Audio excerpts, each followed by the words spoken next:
Hello viewers, I greet you all in the name of our Lord Jesus Christ. I am Agawa Brandon, a student of Bugema University, doing mathematics and chemistry, but here for the glory of God. Today I want to entitle our sharing, Need to Relate with God. According to Professor Leo Basaglia, psychiatrists, psychologists, sociologists and educators have written a lot of research papers with conclusion that love is a learned experience.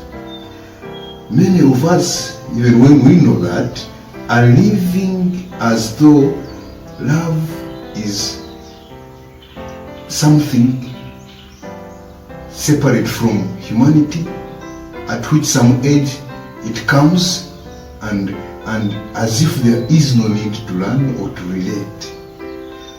In my journey of reading, I love reading a lot. Partly that's the reason why we are here on this channel. The many books I have read in theological studies and in relationships, people like Van Pelt, people like Gary Chapman. The two books so far I have read of Gary Chapman, one is entitled Things I Wish I Had Known Before I Got Married, and the other one is The 5 Love Languages, the primary love languages. In both of these books, there seems to be the basic idea he wants you and I to understand, that there are 5 primary love languages. Each one has one, each person has one, and there are other secondary languages. Some people speak or understand love in the name of gifts. Others understand love in the name of time together. Others understand love in terms of words of affirmation, and so on and so forth.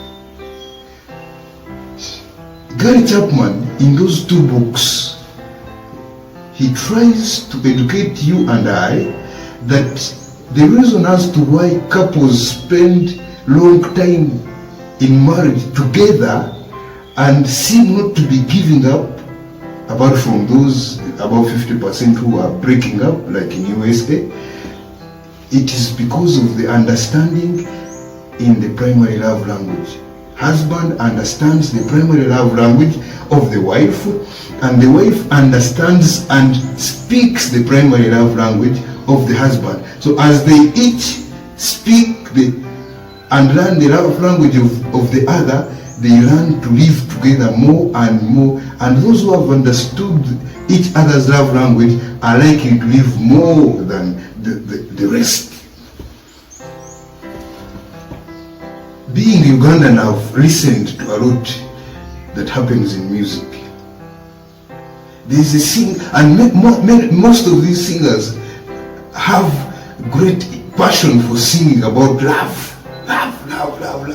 That means something about love must be constantly spoken about. Why would they sing about love? Not politics, not what, but love.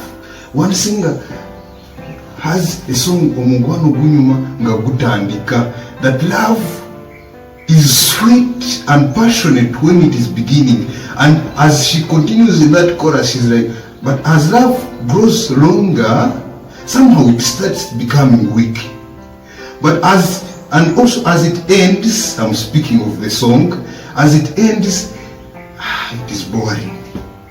That is some singer. And another one, also a lady, sings, and at the beginning of the song she's like, this song is for the ladies, and she tells them that you remember those days when you were still dating, the first days of the meeting, you were sending each other gifts, sending each other messages. Time together was too small, time separate was too big, you missed each other, gifts were gifts, affirmation was affirmation, but now it is no longer there. Love is a learned experience, and somehow it grows weak if not practiced daily. I know many of you know from experience. I am reading from books, not from a personal depth experience.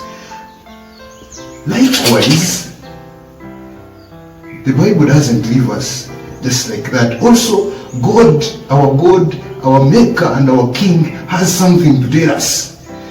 In Revelation 2, verse 5, verse 4. Revelation 2:4. Nevertheless, I have somewhat against thee, because thou hast left thy first love. This was a message to the church at Ephesus. Ephesus means adorable, attractive, beautiful. Jesus is speaking and saying something against you. You have forgotten your first love.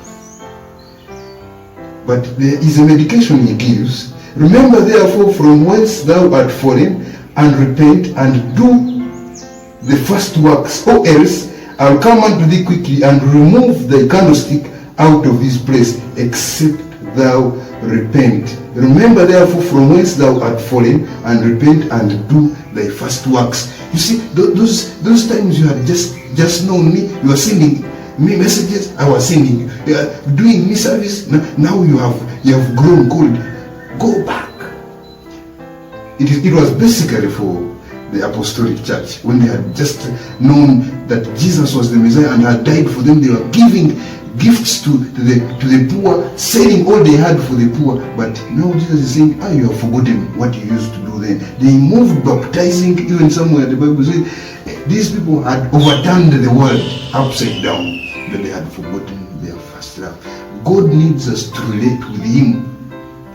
And his love language, according to this one, is acts of service. Acts of service fit in time together as friends. God needs time together with you and I. There's another scripture I want to read, Isaiah 1:18.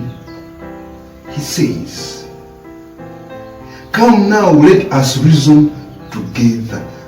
Come, I need time with you. Come now. Let us reason together. We need to share.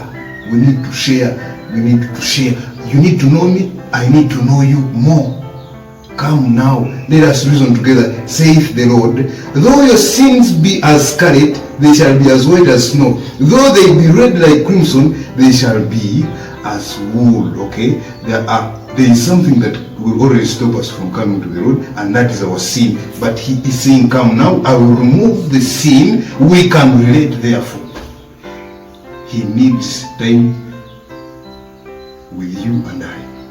Let us create some time for him. Let us have some time off our busy schedules to communicate with the Lord. 1 minute works, 10 minutes work, 30 minutes work, but let there be time. Lastly, Amos 3:3 has a question. Amos 3:3 has a question for you and I. Can two walk together except they be agreed? Can two walk together except they have agreed? Do you think you can walk with me, or you can continue claiming you follow me even when you have not agreed with me? I need time to agree with you. He needs time to communicate with you, to communicate with me. May the Lord help us that we create some time to study his word, to praise him, to pray, to ask him such that he can answer us. Shall we pray? Thank you, dear Jesus, for we have known there is need to relate with you, and that is through a special time with you. Father, help us be humble enough to have a daily conversation, a daily communication with you, that we may be able to agree with you. Thank you, and bless each and everyone who has heard this message. In Jesus' mighty name, amen.